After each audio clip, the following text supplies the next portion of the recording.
किशोरी जी नाराज है गई हैं ठाकुर जी से।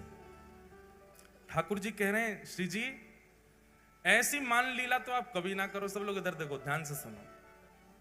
ऐसी मान तो आप कभी ना करो, कहां कारण है आपके मान को? तब श्री जी कह रही हैं, वो मुझे थोड़ा थोड़ा याद है पद। मोहूते रूप गुण सुंदर, मोहूते रूप गुण कहाँ पाई बिन मोलनी प्यारी जुकी, कहाँ पाई।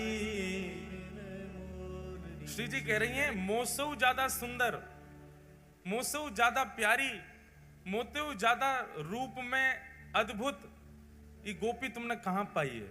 ठाकुर जी बोले कौन सी गोपी? मेरे संग तो श्री जी कोई भी ना है, मैं तो अकेला आया हूं। और आपसे ज्यादा सुंदर कौन है सके ब्रह्मांड में? कहां देख ली, कहां मिल गई? श्री जी तो रूठ के बैठ गए, मैं ना बता रही कहां मिली, अब ना बताऊंगी। ठाकुर जी कहने जो कोई बात है? अरे नहीं बताओ तो सही, क्या बात है आप नाराज है रही हो? कौन सी गोपी, कहां देख ली आपने?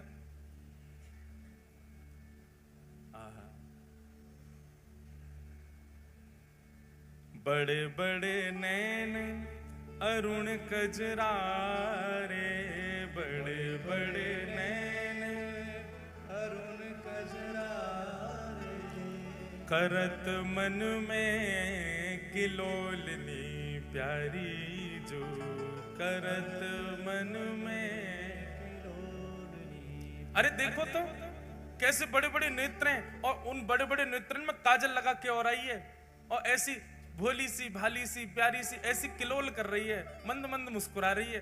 ठाकुर जी बोले मैं कहां जाऊं, है कहां जे गोपी, ये दिख कहां रही है आपको?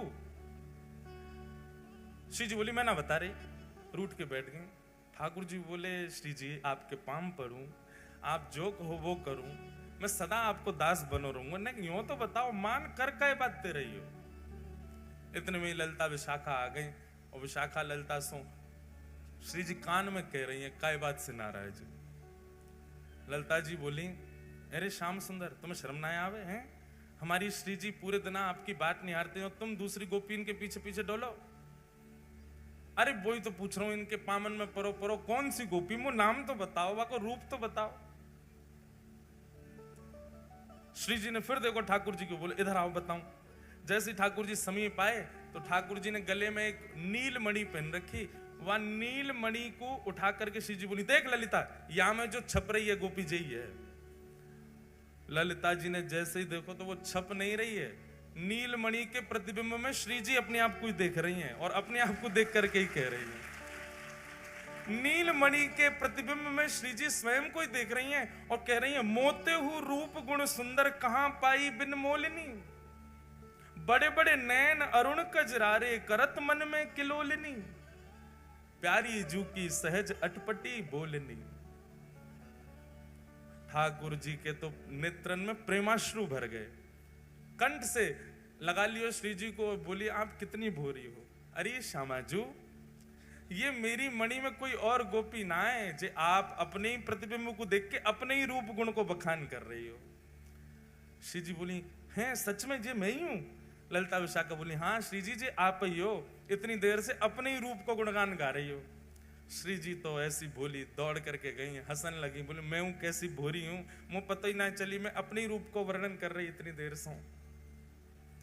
अब ये लीला आपने सुनी, अब इसी लीला का चिंतन करते करते करते करते चिंतन में मानसी में दो भाव प्रधान होने चाहिए कि एक तो स्पष्ट लीला आपको पता हो, फिर उस लीला में सहचरियों में स्वयं को भी रखो। जैसे ललिता हैं, जैसे विशाखा हैं, जैसे अन्य सखियां हैं, उन सखियों के साथ आप भी वहां उपस्थित हो।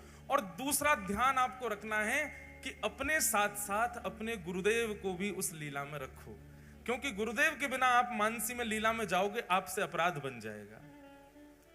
हरिदासी परंपरा का तो नियम है कि गुरुदेव भी सखी रूप में आए हैं लीला में, तो गुरुदेव भी विराज रहे। पर आपकी जो भी परंपरा है, आप गौड़िया वैष्णव हो, आप रामानुज वैष्णव हो, आप हरिवंशी हो, आप हरिदासी हो, आप रामानंदी हो, आप जिस भी परंपरा से हो, अपने गुरुदेव को लीला में जरूर रखो। हमारे गुरुदेव एक वृक्ष के नीचे बैठे हैं और लीला हमको दिखा रहे हैं, तब स्वयं सहचरी या सखी या सखा भाव से लीला में प्रवेश करो और फिर नाम जप करो। आपके जप में कभी कोई दूषित भावना आ ही नहीं सकती। ये जप का नियम होता है।